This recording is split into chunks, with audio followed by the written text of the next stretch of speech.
when it comes to player acquisition.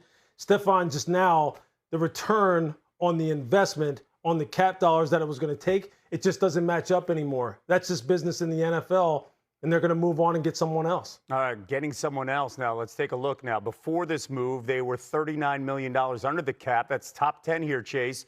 And now you have some more space, flexibility. You also have 11 picks in the upcoming draft, but your first pick is pick 31. Do you find that answer at wide receiver in the draft, Chase, or are you starting to pick up the phone and start talking to other teams and start inquiring about A.J. Brown?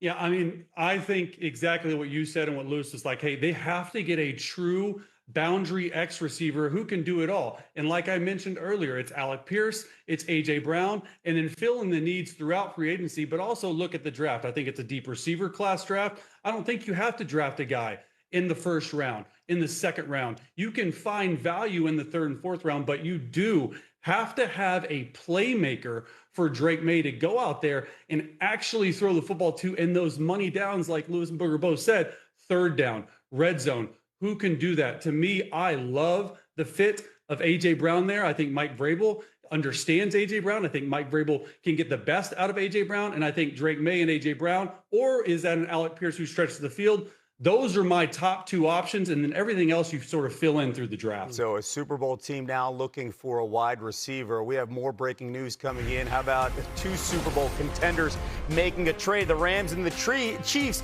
By the way, the Chiefs agreeing to send all-pro cornerback Trent McDuffie to L.A. Last April, the Chiefs exercised the fifth-year option in McDuffie's contract, making his 2026 salary of $13.6 million fully guaranteed. Here are the details according to Adam Schefter. The Rams receiving McDuffie, who's just 25. The Chiefs receiving a first-round pick at number 29, a fifth, a sixth in 2026, plus a third-round pick in 2027. I mentioned McDuffie again, a do-it-all corner who's only 25 years young. 8 career forced fumbles and 15 quarterback hits are both the most among all cornerbacks since entering the league in 2022. He was a first-team All-Pro in 2023, second-team All-Pro in 2024. Lewis, let's get your take. Our resident GM also, our safety. What's your reaction to the trade? Yeah, it's a little surprising because, look, you're not really in the business of giving away guys who are 25 years old. 25 years old that you drafted and developed, but you also know are coming in line or down the line, you're going to wind up having to pay them a huge contract because Trent was about to embark on his free agent year and become a free agent in 2020, 2027, and Brett knows that. So now you have to start thinking, how do I divvy up this salary cap pie? Is there going to be enough to go ahead and really pay this man what he's going to want on the open market? Probably not. So what are you going to do then? You're going to try and get maximum value for this young man, and they got that. They got another number one. Now, that obviously creates another void for them on the defensive side of the ball. But what Brett Veach is trying to do, he's trying to stockpile picks. He's trying to not have a drop-off in terms of performance like at this position by getting younger, but getting younger and cheaper at the same time, because that's just life in the NFL. I can guarantee you they hated to get rid of Trent McDuffie. They hated to trade him away. And now it's going to put the onus on the front office, man. You have to find somebody to take this guy's role because Trent is a guy who could shadow, he can move inside and move outside, and he was just a hell of a competitor and team locker room guy. You saw what Patrick Mahomes' reply was on social media already. They hated to get rid of this guy. But that's just business in the NFL once again in the salary cap era. Yeah, look, from the Rams' perspective, I love it. Like, they're taking a swing. It's sort of what they did when they won their last Super Bowl, forgetting about those picks, right? But I do like the fact that Trent McDuffie can play both inside and outside. He's an elite tackler. He gives the Rams an opportunity to play man-to-man coverage more often and take more chances. He's an excellent blitzer from the slot as well. Like I mentioned, the Rams, they had a glaring need. They went and got Roger McCreary at the trade deadline. Then you go out there and you get McDuffie. I think it's genius. The Rams are in a very small Super Bowl window with Matthew Stafford probably playing 1 or maybe 2 more years. This just signifies to me they're all in. You heard him say last week, we need to get an all-pro caliber guy. This just makes defense a lot easier. You can literally, as a quarterback, forget about throwing to the half of the field that he's on. It just makes their defense better. It makes their defensive line better. It makes their entire operation better. Yeah, I think it was a combination of things. What was the weakest part of the Rams team last year? A team that had Super Bowl aspirations. It was their secondary. So now you go out and you get, if not the top young corner in football, one of the top 3 young corners in football. Yeah, we know you're going to have to pay him. And so what you have to do is do the exercise of, could I get the same value at pick number 29 or something close to that? And I think Les Snead and everybody in the front office said, I'm going to go get the known commodity. It seems to me that's what they do in LA. They don't worry about the picks and go for something that we think we know. They go for the for sure and what we do know. That's why Les Snead has always traded those picks, because he's going for what he already knows. He's going for an all-pro and Trent McDuffie. They turn a position of weakness into a position of strength. And then on the other side, it's clear to me, Kansas City does not value cornerbacks. Think about Marcus Peters, L'Jarius Sneed, now Trent McDuffie.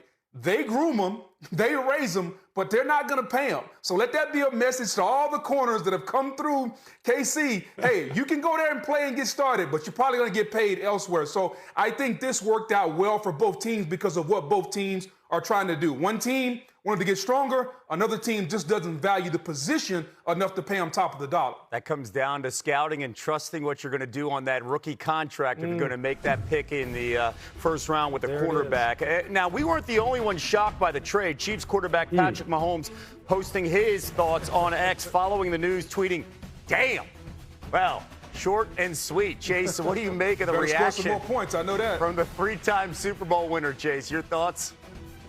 Well, you better score some more points. Exactly, Booger. That's what I thought. And look, a franchise quarterback, best in the world, in my opinion. You never like to lose great players. And when you lose great players, it makes it more difficult.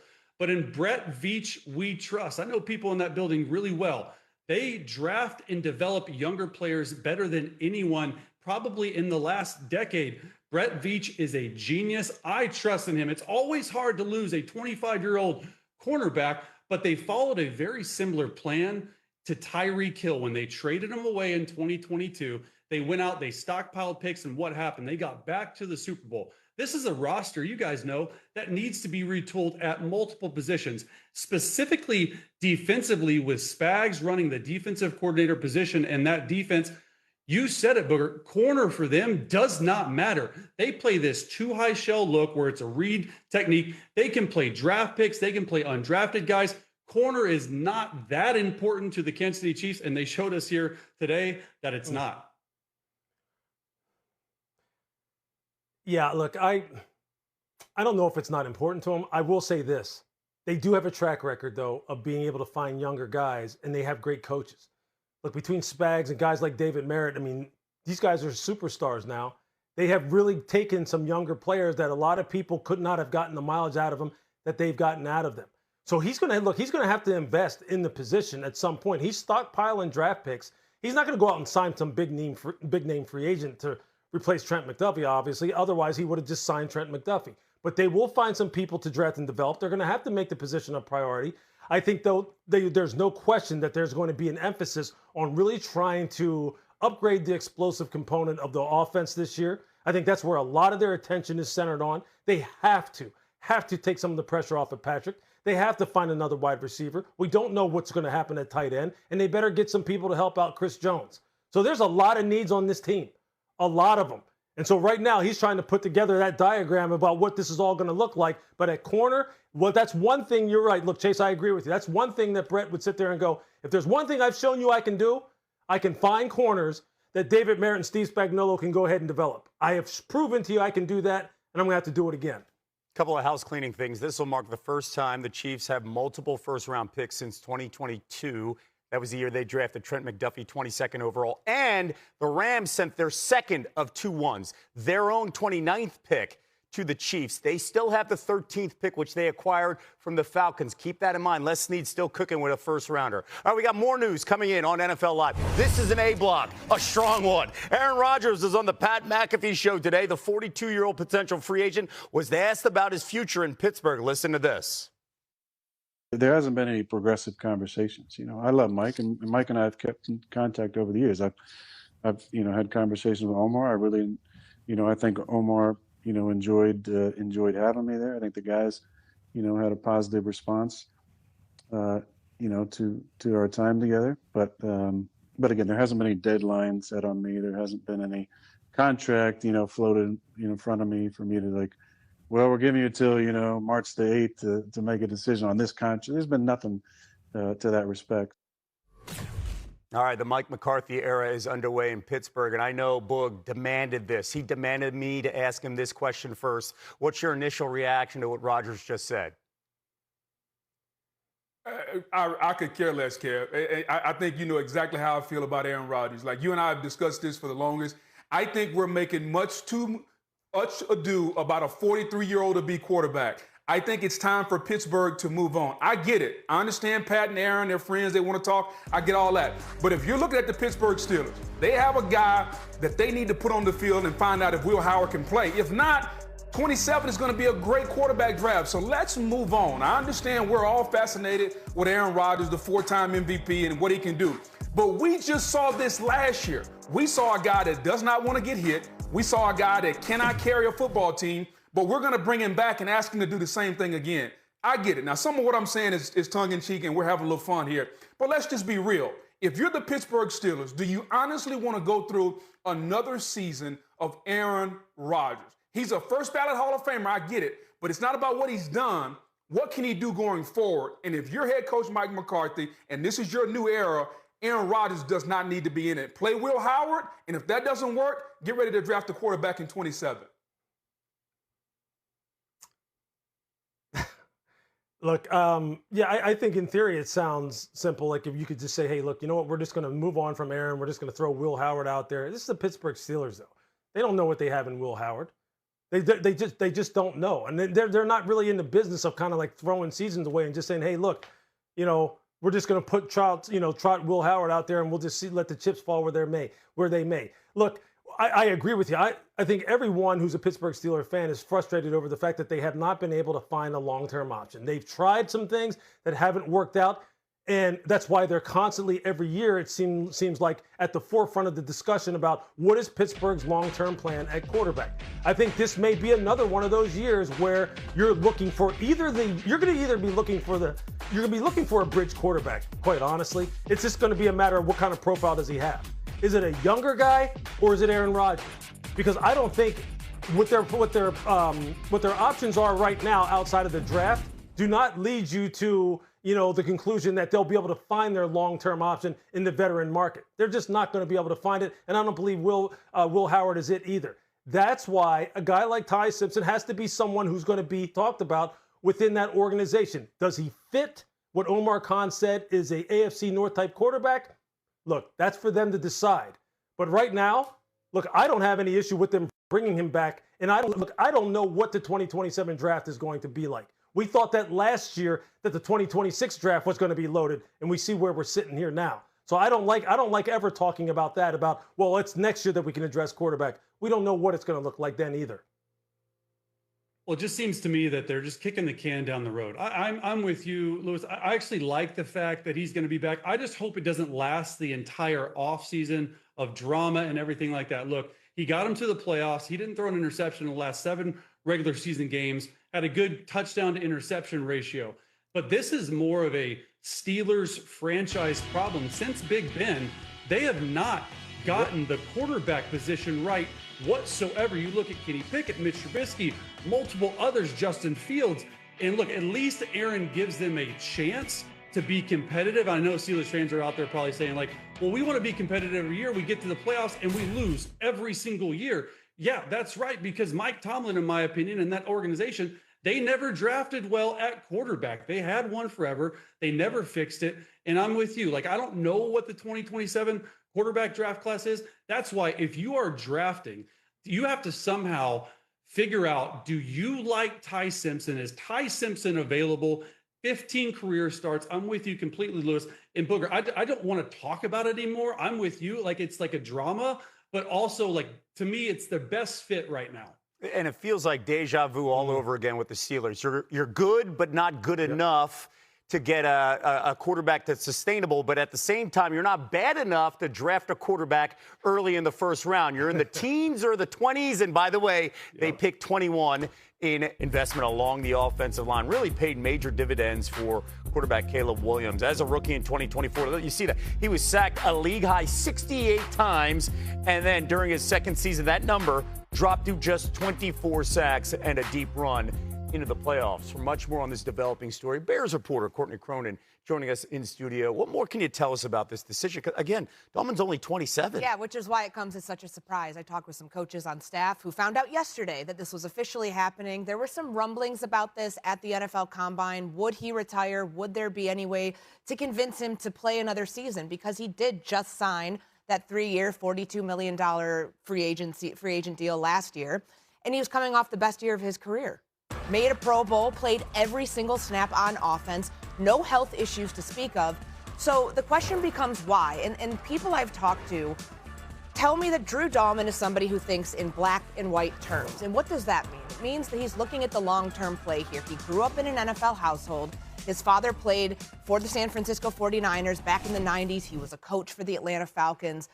Drew has seen the effects that an NFL career can have on somebody. So at 27 years old, somebody who's known as a very cerebral person, a Stanford grad, kind of doing what another Stanford grad did a couple years ago. Andrew Luck is the first name that comes to mind there. So this is not something that was injury related or anything that had to do with the current time. This is Drew Dahlman thinking about his future, which of course creates a significant void along a position that became the team's strength after it had been its weakness for so many years. So how does this team now, especially a week before the new league year, how do they plan to fill this position? So free agency was all supposed to be about the pass rush. Yeah. Fixing the pass rush, using the cap space that they still have yet to create to go get a premier edge rusher to complement Montez Sweat.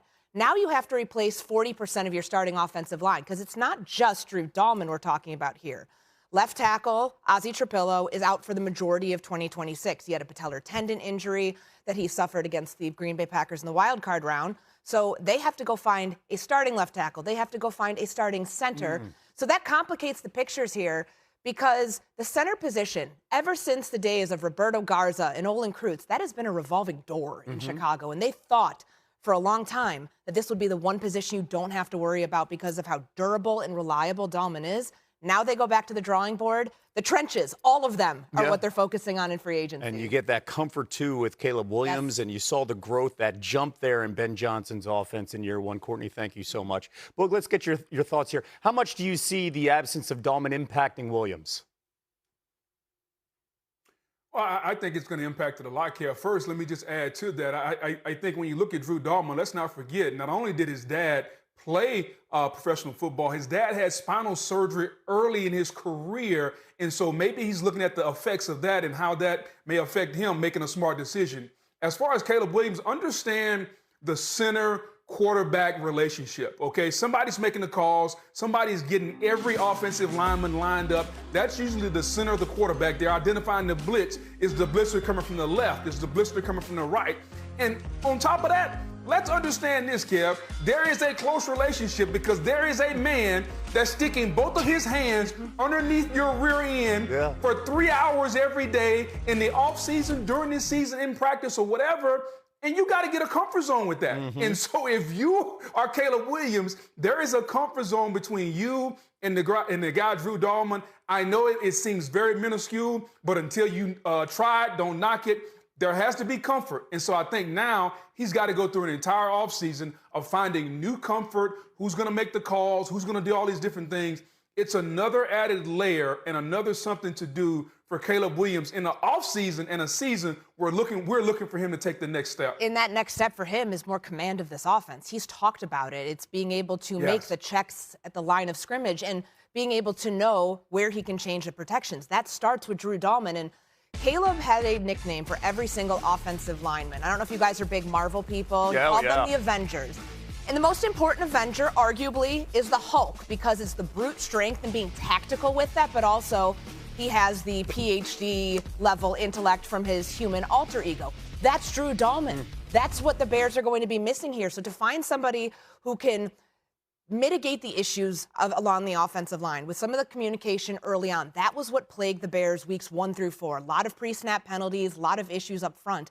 Drew Dahlman and Caleb Williams, once they got their connection rolling, that was seamless. starting over there for a young quarterback who's now going to be on his third center in 3 NFL seasons, that's a pretty significant task the Bears are going to have to handle this offseason. And the key in this offense, too, going under center, something we didn't see his rookie season. Then you saw it in Ben Johnson's offense. I would imagine also that when you talk about the Avengers, Caleb Williams is going to be Iron Man. Well, you know nothing about that. That's between Courtney and I, but I would imagine that he's Iron Man, okay? He could be Spider-Man, too. I don't know if Spider-Man was an Avenger. See, exactly. I just me. proved my point right there. Right there, Courtney, thank you. Keep in mind, despite winning the division in 2025, DraftKings Sportsbook has Detroit and Green Bay ahead of Chicago to win the NFC North next season. All right, we got more news coming in on NFL Live as we have from Jeremy Fowler. The Chargers plan to release guard Mekhi Becton in the coming days. Per a source, the move saves LA $9.7 million on the cap. Let's bring in our other guys here on the program, and that is Chase Daniel and Louis Riddick here. Chase, we know the Chargers O-line struggled all last season. How can this unit improve to help maximize this offense? Well, they're going to need a lot of help. First of all, it's getting those 2 tackles back, Rashawn Slater and Joe Alt, which I think are the best tandem in the National Football League. Then you have to go and you have to secure some interior guys with a lot of grittiness, with a lot of toughness. The run game has to be way more dynamic under new offensive coordinator Mike McDaniel, which I believe it will be. But Justin Herbert got beat up so many times last year, and that offensive line was really, really bad. As a quarterback, you want those front 3 offensive linemen so you can step up into the pocket. We were able to see Justin Herbert use his legs more than he ever did last year. And look, I think that Justin Herbert, talent-wise, is a top 6 or 7 quarterback in the league, but he needs some help. He took a beating, man, week after week after week. Lewis, on the other side of the ball, the Chargers, they didn't use the franchise tag on Odafe Oweh or Khalil Mack. You okay with that? Mm-hmm. Well, they're awful thin. They're awful thin now on the edge. Now the only guy ability they have returning that they can count on is Tui Pelotu. And after that, there's really not anyone. And they have a new defensive coordinator. Jesse Minter leaves, goes to Baltimore. Chris O'Leary comes in, and he's sitting here going, hey, wait a minute. He's looking around going, I need some guys out here on the perimeter. They're not going to really get that help on the edge in veteran free agency. And a couple of those guys on your screen, like Arvell Reese, David Bailey, Reuben Bain Jr., they're going to be gone. But when you get down there in the range of Keldrick Falk, Zion Young, Cassius Howell from Texas A&M, T.J. Parker from Clemson. Those are the guys that you're going to be looking at, and then there's going to be then it's going to come down to the discussion of what's more important. You know, how are we going to prioritize this? Do we need to get an edge guy? Does that represent the best value pick for us at that position? Or are we going to need to go ahead and continue to fortify the interior of the offensive line, as Chase has mentioned? These are the discussions that all front offices have. The Chargers are right in the middle of it. Critical offseason. The Chargers currently have the 3rd most available cap space according to roster management system. Still to come here on NFL Live. After trading Trent McDuffie to the Rams, the Chiefs have a big hole in their secondary, and Lewis thinks more trades could be on the horizon. He'll explain after the break. Breaking news coming out of New England. The Patriots will be releasing Stefon Diggs next week when the new year begins in the NFL. Diggs coming off 1 season with the Patriots, a part of a Super Bowl team that lost to the Seahawks. He caught 85 balls from Drake May. And you see Mike Reese coming out saying, Diggs thanks the Patriots. A source saying the Patriots have informed him he will be released at the start of the league year. Ties to finances. Cap charge was spiking from $10.5 million to $26.5 million. All right, more breaking news here as the Rams and Chiefs have agreed to trade all-pro cornerback Trent McDuffie to L.A. for a package of draft picks that includes this year's first-round pick, 29th overall, 5th and 6th-round picks, and a 2027 third-round pick. Chiefs quarterback Patrick Mahomes got to the point among Kansas City players to react on social media after the news of the trade, just writing, damn, in a post on X this afternoon. And back here with Bull, Lewis, and Chase. I talked about this earlier. McDuffie's only 25 years old. Now he leaves one Super Bowl contender to another Super Bowl contender. Boog, your thoughts on the Chiefs deciding to move him? Well, I think when you look at the top of the cornerback market, you got, Derek Stingley Jr., Sauce Gardner. Those guys are making $30 million a year. And it's clear that the Chiefs weren't going to invest $30 million a year into Trent McDuffie. Just look at their history. When you go back to Marcus Peters, L'Jarius Sneed, now Trent McDuffie. They're not going to pay their best corner or even a corner that deserves top of the market money. They're just not going to do it. And so now this solves that problem because now you get a first-round pick back. You get several picks back, actually, and it allows you to use those picks to either go on offense or help the pass rush up front. And if you're the Rams on the other side, I think from a Rams standpoint, this turns one of the weakest parts of your team into a strong suit because you have arguably a top 3 corner in football. So oftentimes, Kevs, when worlds collide and you get a win-win situation, those are the types of trades that I love to see, Chase. And this trade here is a win-win for both teams based on where they are and the Chiefs' philosophy of not paying cornerbacks and the Rams needing a corner as they are in win-now mode. Yeah, I couldn't agree more. I do think it's a win-win for both teams. The Rams get their star all-pro corner, but I really like this from the Chiefs. And it's hard to say that when you lose a 25-year-old all-pro player. But when you look at it, they are following the exact same path they did with Tyreek Hill and other corners that you mentioned. They trade them away, they get 4 picks, and they build through the draft. There's not many other GMs in the league that I trust more than Brett Veach. The success is there, everything about it. They draft and develop specifically on the defensive side of the football, these corners. When I played there and I played against Steve Spagnuolo, defensive coordinator, I'm not saying that they're throwaway guys at corner, but these guys are called faceless opponents, which means it doesn't really matter who plays the corner position in Steve Spagnuolo's too high zone. You're sort of reading, is it Porters? Is it Cloud? Whatever it is. Look, they're going to lose a legit tackler and a really good man-to-man. But I feel really good about them having the opportunity to develop these guys and to plug and play these guys when needed. All right, Louis, let's talk a little bit about the draft. You guys talked about Veach a couple of times and how good he is at this. And that is why this team is relevant, and they could spend all the money that they spend with Mahomes and all these other guys, but still come back year after year because they nail at least day 1 and day 2. They are armed with the 29th pick, now the 9th pick, and right now the mocks have them going with Jeremiah Love. Does this change now with this trade, their approach at 9? No, I don't think it does. As long as Jeremiah Love is still within their wheelhouse, I think they have to take him. Look, you just do. Eric Bieniemy back in the fold as the offensive coordinator, a former running back. You got running back coaches coming up to me and saying, you know who Jeremiah Love reminds me of in terms of the fluidity with which he runs? He reminds me of the great Eric Dickerson. Not quite as tall, doesn't have that same upright style, but they just say the grace with which he moves is just too hard to ignore. And Brett Veach isn't going to ignore that either. Now, they have 2 1s, a 2, a 3, and a 4, and 3 5s this year. If Jeremiah Love isn't there, I think that's where it gets interesting. Because they do have a bunch of needs now, okay? They need a franchise running back. They need another wideout. They need another pass rusher, whether that be inside or outside, to help out Chris Jones. And then they need to stockpile again at corner. So they really need 4 premium guys. Right now, they have the ammo to get at least 3 of them.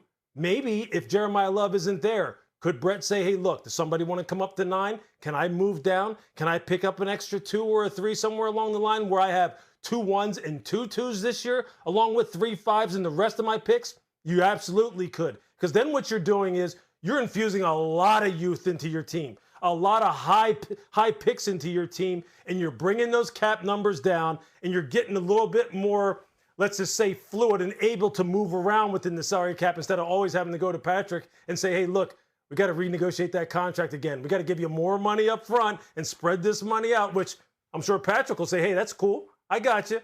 But you know what? That's not the way they want to manage the cap going forward forever. You know what's fascinating, too? If they don't get Love, a Notre Dame running back at 9, at 29, they could still get another Notre Dame running back in Jadarian Price, who could have an impact there on the back end, right? You can address something at 9 or collect assets and still get a fantastic Notre Dame running back who's a home run. A combination here. Boog, you're a big golf guy. TGL last night. Tom Kim hit a hole-in-one. And check out Max Homa delivering the blow, the big hit. Boog, how would you rate this takedown?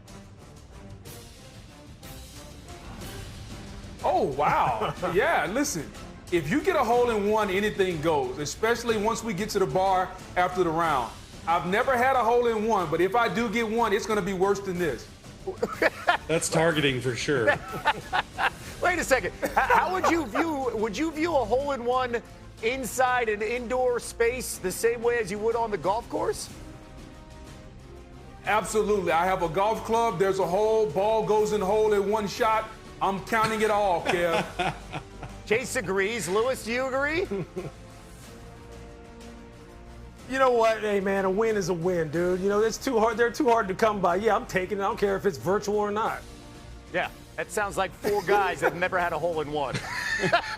Never. You take whatever you can That's get. exactly what it sounds like.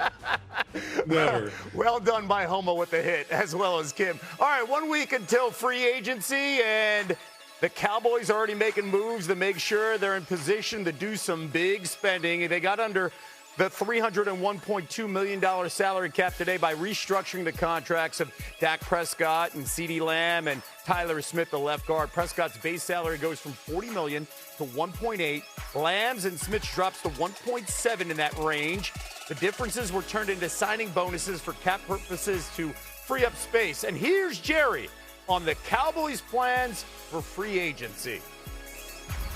The only way to push more is for me to go borrow some of my future. Okay? Expect me to go borrow some of my future. I really can't accept just the thought of winning one Super Bowl and then what? I see a chance to put a team together and basically be knocking at the edge and get another one or get a chance at another one. I would bet that we will spend more money in free agency than we have. Okay, over the last 5 seasons in the offseason, the Cowboys have spent $284 million in the free agency window, which is 2 days before the official start of free agency and extending 6 weeks. That is last in the NFL in that span. However, Dallas has spent the 6th most money in the league over the last 5 seasons. They just don't often do it during free agency. Okay, he says it, he talks it. It's not like he's saying I'm all in like we've heard in the past. But, Lewis, I'm giving you the opportunity to spend some money. Yeah. How should the Cowboys spend their money this offseason?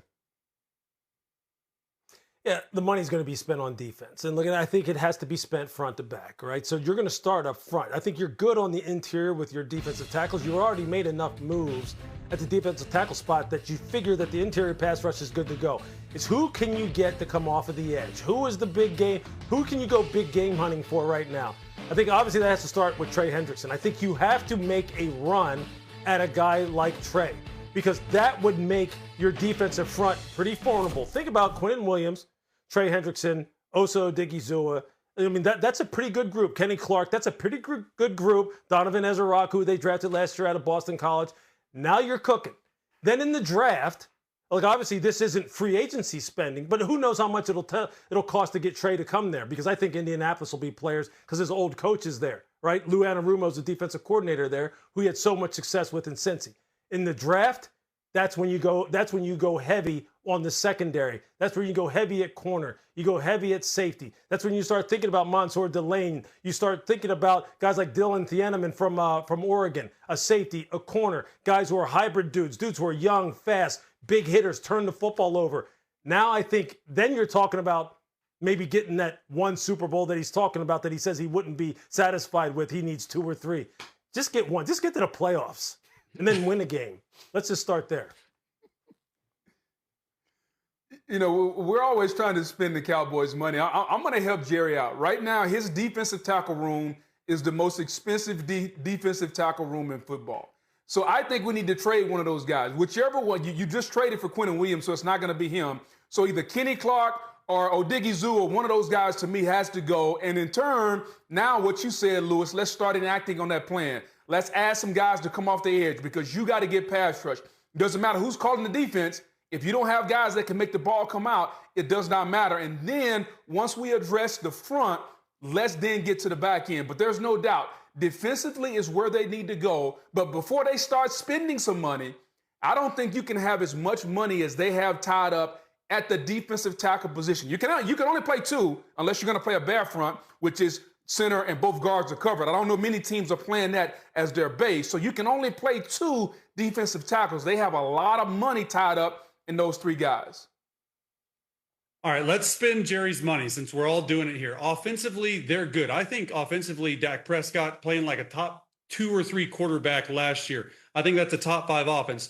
go to defense. What both you guys said, it starts with the defensive line, then the linebackers, then the secondary. They need the most help there. You cannot leave free agency without either landing Trey Hendrickson or Maxx Crosby. One of those two guys to make a splash, finally come through on your promise, Jerry, of giving the Dallas Cowboys something they need. And I love the fact that you're going to do it building from the front to the back. Because if you get to the quarterback faster, that makes your job easier in the secondary. If you can have up double teams, like you guys know, linebackers can roam free. I think without a doubt, Maxx Crosby, Trey Hendrickson would shore up that defensive line. And I love Lewis's idea of going in the draft and spending for corner and safety. But you have to land either Trey Hendrickson or Maxx Crosby. Yeah, I couldn't agree more. And the Trey's going to be a good one. That's going to be a good one to go get. There's going to be a lot of teams who are going to look at someone like Trey Hendrickson and go, yeah, he could help put us over the top. New England's going to look at him. Chicago's going to look at him. So look, there's going to be a bidding war, and Jerry is going to have to spend some of that future money, no question. I'd love to see Maxx Crosby there too. I just don't know if John Spytek is going to be willing to go ahead and come off of a guy who is ultimately one of the great Raiders of all time. He really embodies everything that is a Raider. So Jerry, I know he may be willing to spend money. I just don't know if he wants to give up compensation in terms of draft picks, and that's what it's going to cost. Maybe 2 1s, at least a 1 and a 2, maybe a future 1, in 27. It's going to cost a lot, but hey, if you say you're going all in, then go all in and put your money where your mouth is. And you talk about the defense. They finished last in the league in points per game and 30th in yards per game last season, obviously led by a fantastic offense. And we have some breaking news here. Legendary former Notre Dame head coach Lou Holtz has died at the age of 89, his family announced on Wednesday. A college football Hall of Famer, Holtz led the Fighting Irish to the national championship in 1988. Before that, he also had a brief NFL coaching stint, leaving the college ranks to coach the New York Jets in 1976, going 3-10 before resigning in December that season. Lou famously said upon his departure, "God did not put Lou Holtz on this earth to coach in the pros."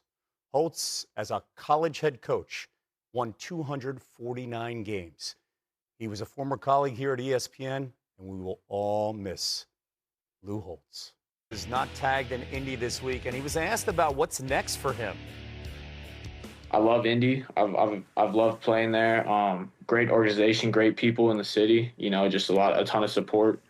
I know we haven't been as good as we could be, and I know we can be. But yeah, now at this point, kind of earned the right to explore free agency, see what's out there, and just make a decision that's best for my career. Sauce Gardner doesn't want to see his teammate head out of Indy, posting, "Should I lock Alec Pierce in my basement and force him to sign the contract papers?" Well, right now, no tag for Pierce. They did tag somebody else. The reason why Pierce will be shopping around, the Colts placing the transition tag on the quarterback, Daniel Jones. This preserves Indy the right to match any competing offer he might sign with an interested team. If Jones does not sign a competing offer, he would earn a 1-year guaranteed salary of $37.8 million. Also, let's just also add that he's coming off a career year, but he also tours Achilles in Week 14. Chase, do you like the Colts' decision to transition tag Daniel Jones?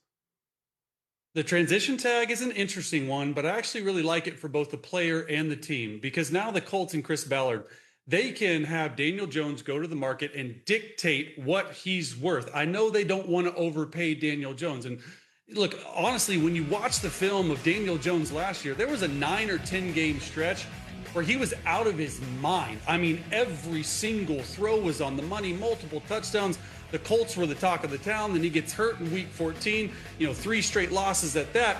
So I do think this is the best Daniel Jones has played in an NFL uniform, but you still have to find a way to keep Alec Pierce, because Daniel Jones and Alec Pierce, to me, they go together like peanut butter and jelly, man. For real, they actually do such a good job of complementing each other's games. Daniel Jones fits really well in that Shane Steichen offense. It's going to be interesting, though, because the one team I would watch out for is the Minnesota Vikings. You can go sign an offer sheet. Going back with Kevin O'Connell might be interesting. Yeah, and I know everyone keeps throwing out the Minnesota Vikings, but here's the thing. I think the timing of the Achilles, to me, is the most important thing because he tore the Achilles, if I'm not mistaken, in December. That's a 9 to 12 month, and I'm going to err on the 12-month side, I think, injury. And so we're all assuming that Daniel Jones is going to be healthy. We're all assuming that at some point Daniel Jones is going to be ready to play this season. What if he's not? And if you're the Minnesota Vikings, you need a quarterback like now because nobody up there is thinking that J.J. McCarthy is the answer. And I think if you're Indianapolis, the reason you place the transition tag on is it gives you the opportunity to match any offer if there is an offer. And I think it also shows Daniel Jones that you want him back, even if he's not able to play this season. I think that's something that we need to keep in mind. We do not know if Daniel Jones is going to take a single snap this season. We're all assuming Minnesota needs a quarterback week 1. Indianapolis is looking at this from a long view standpoint because they gave away their first round picks for Sauce Gardner. So they're playing the long view. Other teams can't afford to do that.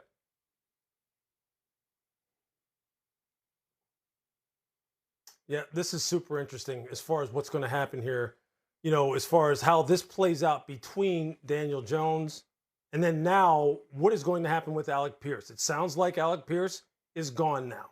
So even if Daniel Jones is healthy and he is back in the fold, he has now lost a guy who for the past 2 years has averaged over 21 yards per reception, which is just ridiculous. And I know people are going to sit there and go, "What? Wait a minute, he only had 47 receptions.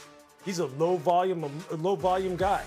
Yeah, well, that's because really the quarterback position hasn't been an area of strength for him. You put him on a team for the kind of money he's going to command on the open market, which I promise you it's going to be pushing $30 million per year.